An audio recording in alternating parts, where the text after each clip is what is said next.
I try this out, we'll be good. Or you know what I'm saying? And then they end up in jail 100%. And they're like, why are you here? Him! Like him! It's like, no, it's not his fault. Not at all. But in some ways it is. But yeah, dude, it's funny you mentioned that about the gap thing too, because I was having conversations with my family and we were talking about like, they're like obviously older than me and like my mom and my aunt, and they were talking about like, these words y'all have, we've had these for so long and they've never meant stuff like this, or we've been using that word for years, and I'm just like, oh, okay, well, that's wild. I can't see it any different way now. Still gonna use it, but it's different now for sure. Facts. But another question I had is, would you say Shuck and Jive is like a continuation to Kill Battz when you're referring to the fact that like they're not helping us, they're hurting us, like you did in Kill Battz, and now in Shuck and Jive you're talking about similar things? Yeah, it's a direct connection. Actually, the first intended like track listings that it was Kill Battz. No, it was Shuck and Jive then Kill Battz. That was the original track listing. Jeez. But yeah, it's just man, the song is just really about like calling these things out, calling it out, understanding it, because like the only way that we can do better, the only reason why labels are able to do this is because we let them do it. Dang. If artists start understanding their value, and every artist is not going to be a full-time artist, and let's be honest, not every artist is valuable in that capacity anyway, unfortunately. Yeah. But if more people had more guidelines on what they would need from these companies for them to make money off them, their company, they're going to do it because they want to make money. Yeah. But they have a limited source of young black boys that are from the hood that never seen anything cool, good in their life. Yeah. So they're going to continue to make money off it. So me by myself speaking out on it's not going to do anything. Like, everybody has to come into an understanding of the power that we have as artists ourselves for these companies to start changing things around. So, yeah. No, it's funny you say that. I was listening to Andy Mineo earlier last week, and it was this line he said in the MPJ freestyle where he's essentially talking about like, companies act like they care, but it's not that they care, it's that they care about not getting canceled so that they can continue to make money. But when we show them what we truly care about, like what you were saying, it's like they'll actually show their true colors and show what they truly care about, which is the money. So they're not going to try and be, they're not going to try and contradict their company or contradict the people that love their company. So inevitably change will come, but it comes at the cost of our voices. So I'm really glad that you said that, bro. Yes, sir. There is something interesting that I wanted to mention from Shuck and Jive. And this is something that longtime fans are getting acquainted to, and newer fans are probably hearing for the first time and are probably like, oh yeah, this is fire, which it is. But there's this thing that you did within Shuck and Jive when you got, I'll say, what's the word I'm looking for? Dang it. You got motivated. And there's like this gravelly, almost growl-esque type thing that you did in the song, which is hard. It works for the song so well, and I don't think we've heard that in your songs until like Southern Hospitality too. Been through a lot, but you know that we can't take this. I was feeling stuck, really stuck, so complacent. What do you feel like that adds to the song, and is that out of a place of like to explain the depth of this topic or to emphasize the seriousness of what you're talking about? Yeah, so this is to any artist that's listening, bro. Rap and music in general is a performance art. Performance art. You know, like it's not an art where I prop my phone up and read off my phone, and like in a monotone thing. I'm acting. I'm painting a picture for my audience to gather the emotion that I'm trying to convey to them, or for them to try to make them feel.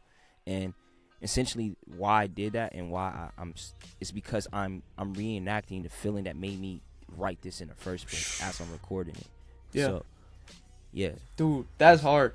That's hard. I think that's a scary thing that some artists don't get. I think it's scary that some artists don't get that. Where it's like, you're rapping monotone the entire song, and the song is 2 minutes and 30 seconds. Why is your voice like this for 2 minutes and 30 seconds? It needs intricacies. It needs a little bit of everything to keep fans interested. So I'm glad that you describe that. But I'm also glad you did that in the track because I feel like it adds to that sense of aggression, but also that sense of this is how much it means to you, but also to other people around you and like you as well. So thank you, bro, for doing that in the song for sure. I think it added a lot. Man. Bro, most definitely. This line, this is probably the last line that I'm going to mention before Freedom. Also, I feel like it ties into Freedom perfectly. But you said you're talking from the perspective of what I took as the CCM music industry, and you were essentially saying like, I don't care if you're depressed, basically, or I don't care about your history, but if you say Jesus 32 times, I'm gonna send a track. And then you say, ain't that crazy? And it's been weighing up on you lately. So, like, how do you combat those thoughts, or how do you combat that, like, maybe even urging to feel like you have to make your music seem to some people over spiritual, or feel like it has to fit into this niche without truly expressing how you're processing life as a person and a Christian? Right. So let me give a little background. I'm a co-founder of a company called the Cove here in Nashville. Let's go. Yes, sir. Shout to Cove. It's a Christian club. We've been getting a lot of good reception and a lot of bad reception. Dang. But the thing about it is, when you build something in a certain capacity where you don't have to rely on these people, it don't really matter what they have to say about it, and I don't have to play their game because I own it. Ooh, so with the music, I don't have to play the CCM game. I don't have to play the Christian playlist and radio game of what's required, because this is mine. I'm building my own tribe of community of people, and I'm gonna continue to grow it and build it. So it's irritating. Like, I see, dang, I could be there. I could be at the Dove Wars receiving this right now. Right. Like, let's be real. We think Shuck and Jive is gonna yeah, man. Let's not receive a Dove Award. I'm talking about them, you know, dude. You know what I mean? So, facts, right. But dude, a Dove Award doesn't determine like if I can go feed my family or not. And when I'm building, when we're building our own communities and tribes. I saw a tweet the other day of like, by a guy, I believe his name is Mike Wise. Shout out to Mike Wise. And it's not a shot in any shot in any capacity, but a lot of us are looking for infrastructure that is not meant to benefit us in any capacity. It's a business. When I go apply at McDonald's, I'm getting a temporary contractual agreement that while I work there, they pay me this rate to barely get by. They're not trying to set me up for me to receive consistent money and feed my family forever off working at McDonald's. That's not what they're trying to do. They're trying to make money and spend as least amount of money as possible to keep their business running. Dang, bro. That's the same thing with a label. They're trying to spend as least amount of money as possible to make as much money as fast as they can. Labels are in the business of fast money.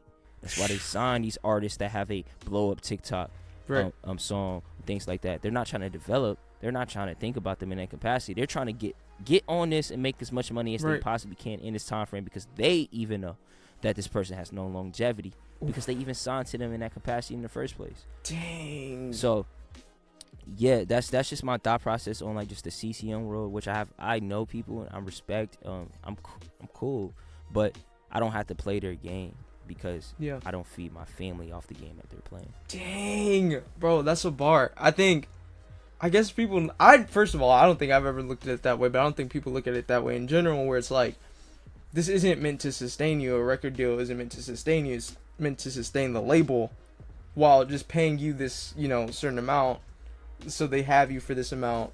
And then all those great songs you make that you think you should be making more off of is meant to feed them or feed their pockets. And there are great labels as well.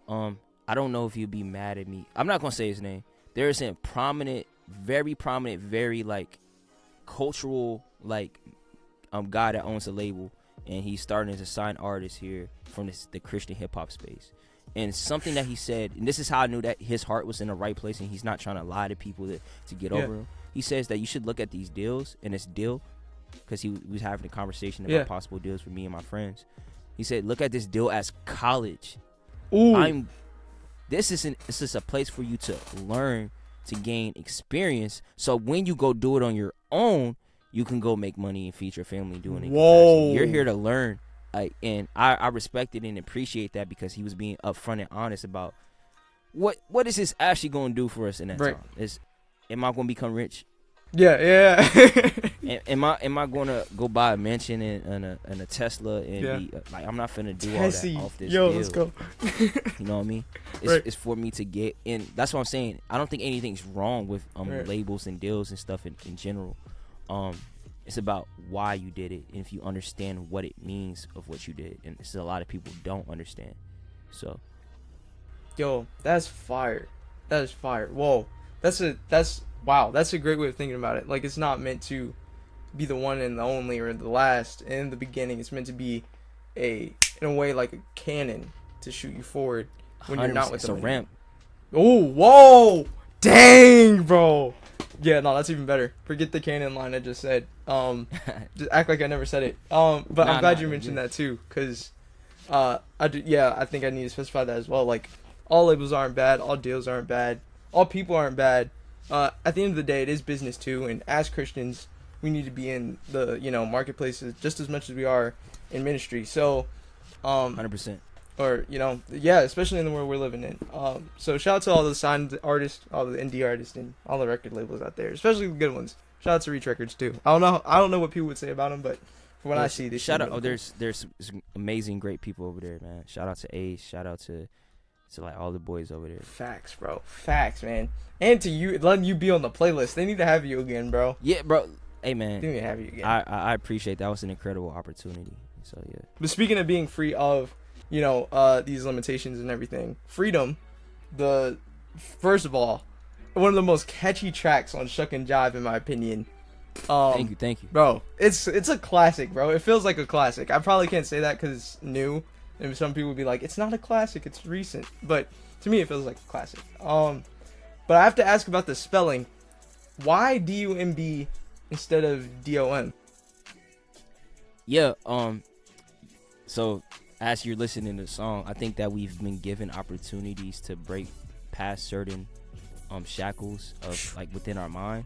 Yeah. But like we're just being stupid. I've been stupid. Yeah. I got cousins, uncles, family members. We all being stupid in some areas with the freedom that we given. So is it really beneficial to us?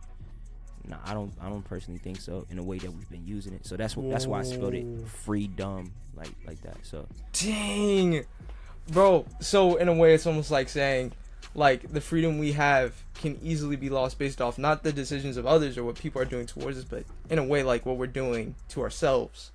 Yeah, I think the biggest form of manipulation is to tell people what you're doing to them and them not doing anything about it. That's the biggest form of manipulation.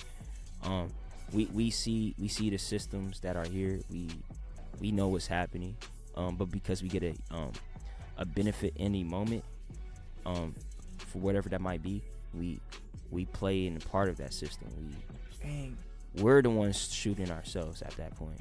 You know what I mean? And that's not taken away from any responsibility of the powers that be to stop doing this bull crap and stuff in that capacity. But we have a part to play as well. So that's like even the open line is like freedom. Yeah, that comes with a price. Freedom. Now you rolling the dice. You getting something, but it's not what you like. Dang. Like, dude. So that's wild, bro. Dude, speaking of prices, which I'm glad you just said. First of all, that line is hard. The second of all, thank you. Speaking of prices, Aaron Dews in Annie Up says, I really feel loved when I see the check come through. And I felt like I took that as like, the money shows more love than some of the people who are within the music industry. I gotta specify some because like we were saying this whole time, it's not everyone. It's just a few people, bad apples. But would you say that's what was meant by that lyric, where it's like, the true love, the truest thing to love that they can give, or some of them can give, is just truly just a check. And I think it's okay for some of our relationships to be just, this is a business transaction. It's just the thing if when people are navigating as if this is a family or friendship type of thing, that's just confusing and manipulative. Specifically with the context of what Aaron was saying in that, it's like, bro, you are telling me about all these things that you want to do for us, and I'ma hear that and I'ma see that love that you giving when it benefits my pockets. Right. We're just talking right now. Yeah. Like, people, and you're gonna see this as your channel continues to grow, bro. I appreciate people are it, going to be saying, people are going to just be saying stuff, bro.